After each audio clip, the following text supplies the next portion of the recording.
Hello, नमस्कार दोस्तों। कैसे हैं आप सब। अगले रोज की तरह आप भी हम आप लोगों के लिए बहुपद से कुछ ऑब्जेक्टिव प्रश्न महत्वपूर्ण लेकर के आए हैं। चलिए आप लोग के कीमती समय को व्यर्थ किए बिना चलते हैं हम सवाल की ओर। जैसा कि आप प्रश्न संख्या 1 में देख रहे हैं कि है यदि अल्फा बीटा बहुपद x square plus 4x minus 5 के शून्यक है तब एक शून्यक है। तो इस प्रकार के प्रश्न को दोस्तों ऑप्शन के अनुसार बनाइएगा। आप लोग 5 सेकंड के अंदर बना सकते हैं। बस समझिए कि क्या हम बोल रहे हैं। जैसे कि x है तो x के स्थान पे आप ऑप्शन का जो ये 5 है इसको रखिए। 5 का स्क्वायर करते हैं तो 25 होता है। प्लस लिखिए, यहाँ 5 लिखिए तो 5 का चौका क्या हो गया फिर दोस्तों, 5 चौका 20 हो गया। माइनस 5 है। अब इसको आप देखिए कैलकुलेट करके क्या जीरो पुरता है। तो 25 में से 20 गया, 5 बच गया। 25 में से 25 और 20 तो प्लस में है, तो ये 2 प्लस में 45 हुआ, माइनस 5 जाएगा तो 40 बच जाएगा, जीरो नहीं होगा। तो ऑप्शन नंबर ए गलत हो गया दोस्तों। अब चलिए बी रख करके देखते हैं। बी में क्या है, माइनस 5। तो माइनस 5 का स्क्वायर कीजिए तो भी क्या होगा, प्लस में 5 आएगा, प्लस 25 होगा। यहाँ माइनस 5 का स्क्वायर कीजिएगा तो प्लस 25 हो गया। अब फिर यहाँ पे माइनस 5 गुना कीजिएगा तो क्या आ जाएगा, माइनस 5 चौका 20 आएगा। माइनस क्या आएगा दोस्तों, 20 आएगा। और यहाँ पे माइनस क्या आ जाएगा, 5। तो देखिए 25 यहाँ 20, 5 कितना हो गया, 25 हो गया। तो यहाँ ये क्या हो जाएगा, 25 में से 25 जाएगा तो जीरो बचेगा। तो ऑप्शन नंबर बी क्या हो गया, सही हो गया। अब देखिए दोस्तों यहाँ 3 है, यहाँ इनमें कोई नहीं। अब देखिए इस 3 को यहाँ रखिए तो 3 तिया क्या हो गया दोस्तों, 9 हो गया। 4 तिया क्या हो गया, 12 हो गया। माइनस 5 तो 9 और 12 को जोड़िएगा तो क्या आ जाएगा, 21 आएगा। और 21 में से 5 घटाइएगा तो क्या आ जाएगा, 16 आएगा। तो क्या जीरो पूरा, नहीं पूरा। तो ये भी ऑप्शन क्या हो जाएगा, गलत हो जाएगा। और डी तो गलत है। अब देखिए दोस्तों समझ गए कि इस प्रकार के प्रश्न को चाहे एक शून्यक के है या 2 शून्यक के है, तो आपको करना क्या है, जब भी एक शून्यक पूछेगा तो आपको ऑप्शन के अनुसार इसको बनाने का प्रयास करना है। और जहां भी चर राशि रहेगा यानी कि x जैसे है तो x के बदले में उसको पुट करेंगे। पुट करने पर जब वह मान 0 के बराबर हो जाएगा या फिर बराबर में आपको जो मान दिख रहा है उसके बराबर हो जाएगा तो आपका वही क्या होगा, एक शून्यक होगा। ठीक है दोस्तों, चलिए बढ़ते हैं अगले सवाल की ओर। जैसा कि है यदि अल्फा और बीटा बहुपद x square plus 2x plus 1 के शून्यक है तब 1/अल्फा प्लस 1/बीटा बराबर होगा। क्या पूछा दोस्तों कि एक द्विघात बहुपद दिया जिसका शून्यक कहा अल्फा और बीटा है, और वह द्विघात बहुपद क्या है, x square plus 2x plus 1, और कहते हैं कि इसका शून्यक 1/अल्फा प्लस 1/बीटा बराबर क्या होगा। तो कहने का अर्थ हुआ दोस्तों कि यहाँ पूछ रहा है कि 1/अल्फा प्लस 1/बीटा बराबर क्या होगा। और जहां तक है कि ये प्रश्न आपके बोर्ड एग्जाम में आने का अधिकांश संभावना रहता है। तो देखिए दोस्तों जब भी इस प्रकार का प्रश्न आएगा तो आप लोग को करना क्या है, सबसे पहले तो जान लीजिए कि ऐसा प्रश्न यदि आता है तो उसका जवाब अगर हमारे माध्यम से आप प्राप्त कीजिएगा तो हम 5 सेकंड में बता देंगे और आप लोग भी 5 सेकंड में बना सकते हैं। बस समझिए। देखिए, जब भी ऐसा प्रश्न आएगा कि 1/अल्फा प्लस 1/बीटा बराबर क्या होगा, तो आप लोग को करना क्या है, x का गुणांक जो भी है, किसका गुणांक, x का, तो x के गुणांक का चिन्ह बदल लीजिए। तो x का गुणांक +2 है तो आप लिखिए -2 और उसके बाद x² का गुणांक जो भी है उसको आप इसके हर में लिख दीजिए। तो x² का गुणांक, और x² का गुणांक नहीं दोस्तों, अचर पद का गुणांक लिखना है। क्या लिखना है, अचर पद का गुणांक। सबसे पहले आप x के गुणांक का चिन्ह बदल लीजिए और उसको लिख लीजिए। तो x का गुणांक +2 है तो -2 लिख लीजिए और अचर पद का जो भी मान है, जैसे +1 है, तो इसको आप हर में लिख दीजिए। अब यहाँ पे देखिए कैलकुलेट करके तो क्या आएगा, -2 आएगा। और ऑप्शन में आप खोज लीजिए तो ए में है +2, नहीं होगा, बी में है -2, राइट आंसर होगा, सी और डी भी गलत हो जाएगा। ठीक है दोस्तों।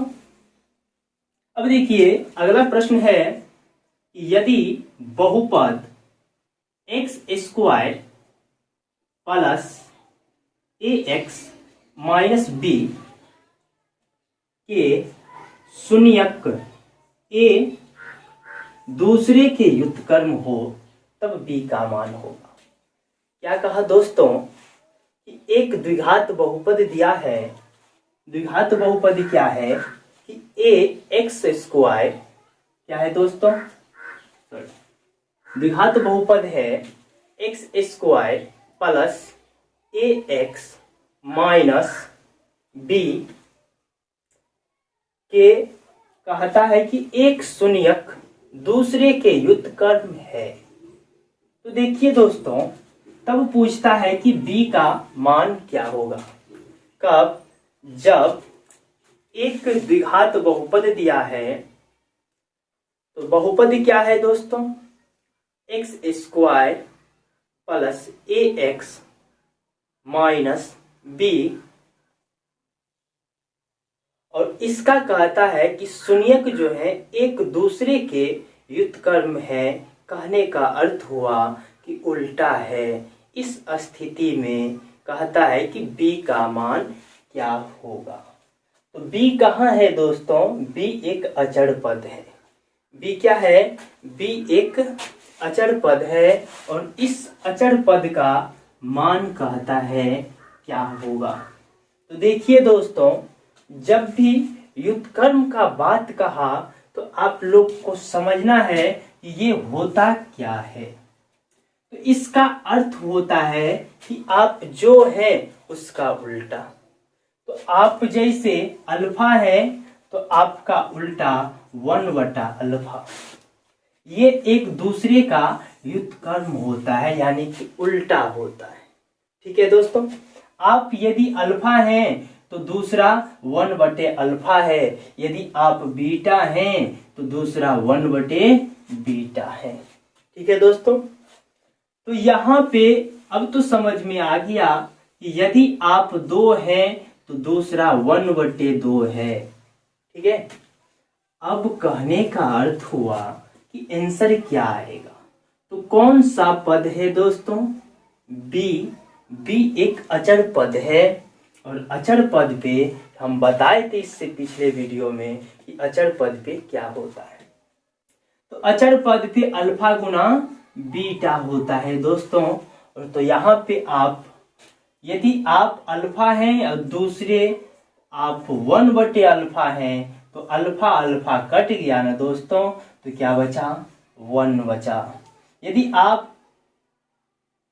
आप 2 हैं, दूसरा 1/2 है तो 2 और 2 कट गया, 1 बचा। यदि आप 1/2 हैं तो दूसरा 2 है, 2 2 कट गया, फिर भी 1 बचा।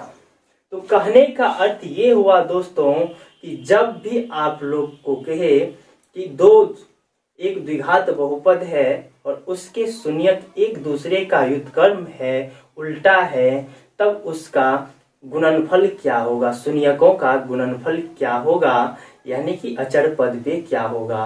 तो आप लोग एक आंख बंद करके भी कह सकते हैं और बिना जो है पेन चलाए इसका जवाब आप लोग एक दे सकते हैं। 100% आपका सही होगा। तो ऑप्शन में खोजिए कि एक कहाँ मिलता है।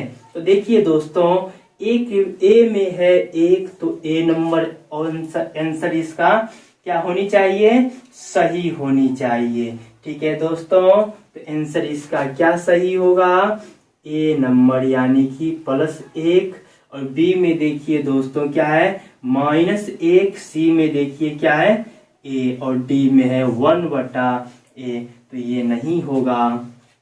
अब यहाँ पे ये क्या होगा, तो यहाँ देखिए दोस्तों चिन्ह क्या है, माइनस का है। चिन्ह किसका है, माइनस का है। तो क्या आपका सवाल कहा कि उसका चिन्ह अलग है, नहीं कहा है। ठीक है, तो यदि चिन्ह अलग नहीं है, सिर्फ एक दूसरे का व्युत्क्रम है, तो एक वो -1 है तो दूसरा भी 1/, क्या कर, यदि एक -2 है तो दूसरा 1/-2 ही होगा। ठीक है दोस्तों, तो इसलिए इसका आंसर आप +1 नहीं दीजिएगा, -1 दीजिएगा। क्या दीजिएगा दोस्तों, इसका आंसर -1 दीजिएगा। और ये इस प्रकार से -1 आएगा, कहने का अर्थ हुआ कि माइनस गुना प्लस कीजिएगा तो माइनस होगा, लेकिन माइनस गुना माइनस कीजिएगा तो क्या आएगा, प्लस आएगा। या फिर आप प्लस गुना प्लस कीजिएगा तो भी क्या आएगा, प्लस आएगा। तो यहाँ पे दोस्तों ना कहा कि विपरीत चिन्ह है, लेकिन क्या कहा कि व्युत्क्रम है, मान उसका उल्टा है। इसलिए यहाँ जो भी मान आएगा दोनों का गुणनफल प्लस में आएगा। तो यहाँ माइनस में बी है तो आपको माइनस में 1 लिखना है और माइनस में 1 इसका आंसर क्या हो जाएगा, राइट आंसर होगा। दोस्तों समझ गए, यहाँ पे कभी भी मान आएगा जब इस प्रकार का प्रश्न रहेगा कि व्युत्क्रम है तब यहाँ पे प्लस आएगा, लेकिन माइनस है तो माइनस चिन्ह रखिए, माइनस गुना माइनस प्लस होगा और यहाँ पे 1 हो जाएगा। ठीक है, अब देखिए दोस्तों अगला प्रश्न है कि यदि बहुपद x² + ax - b के शून्यक बराबर है किंतु विपरीत हो तब।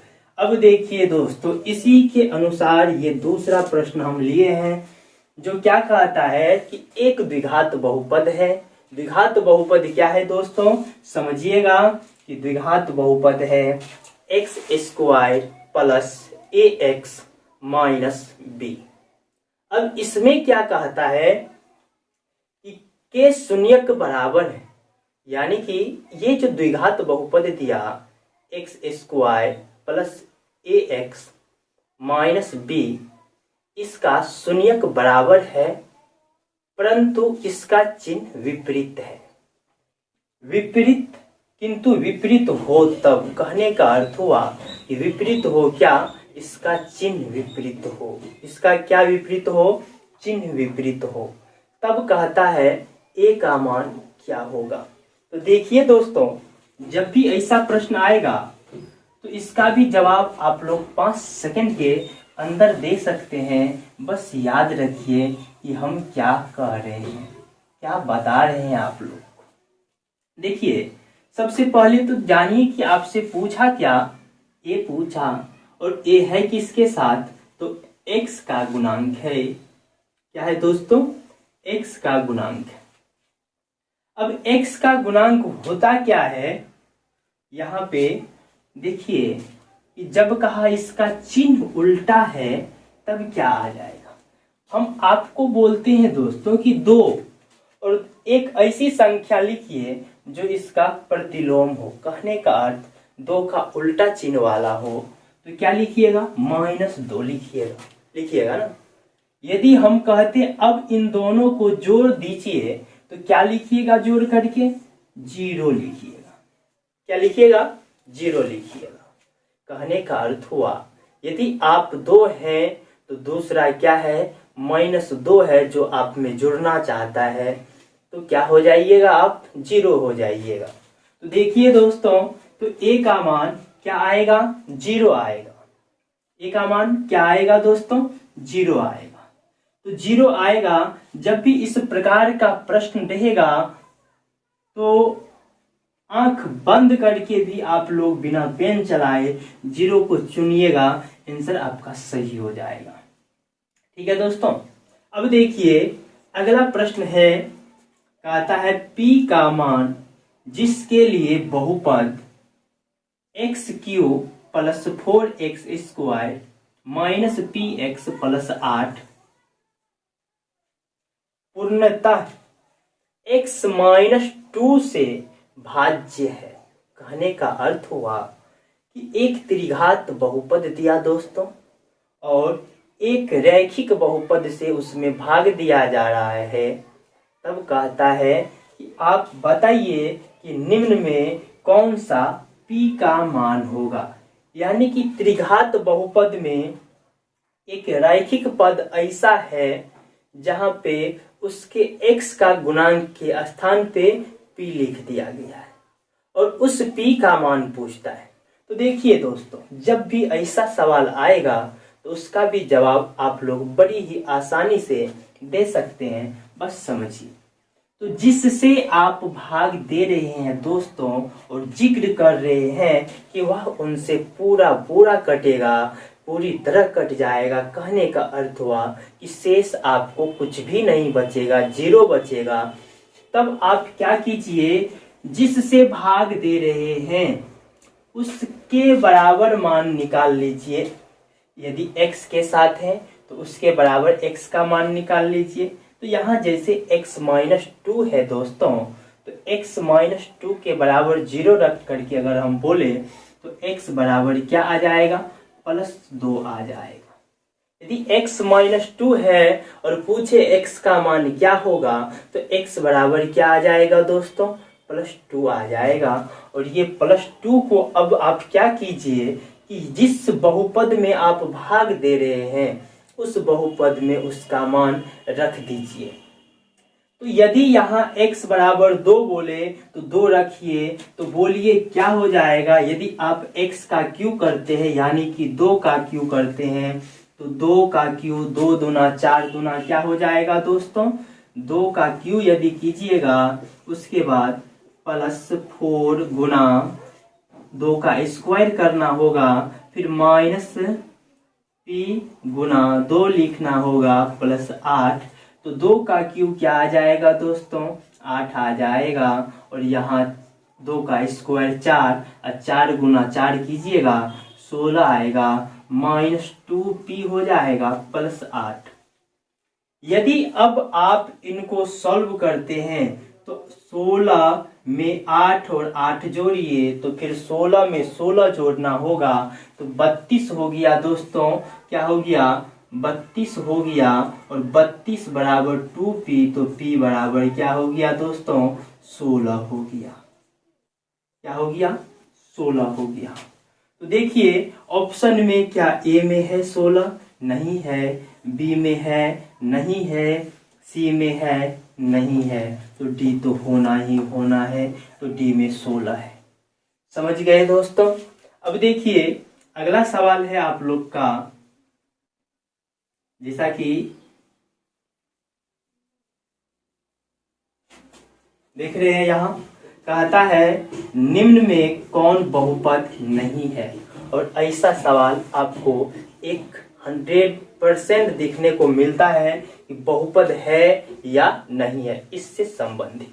तो देखिए दोस्तों, कहता है निम्न में कौन बहुपद नहीं है। इसके लिए हम बताए थे आप लोग को इससे पिछले वीडियो में, फिर आज बता देते हैं कि बहुपद जो होता है उसमें उसके चर राशि का मान कभी भी, चर राशि उसका जैसे ए से जेड तक का जो राशि होता है चर राशि होता है, तो बहुपद की चर राशि का मान पे कभी भी रूट नहीं लगल रहेगा।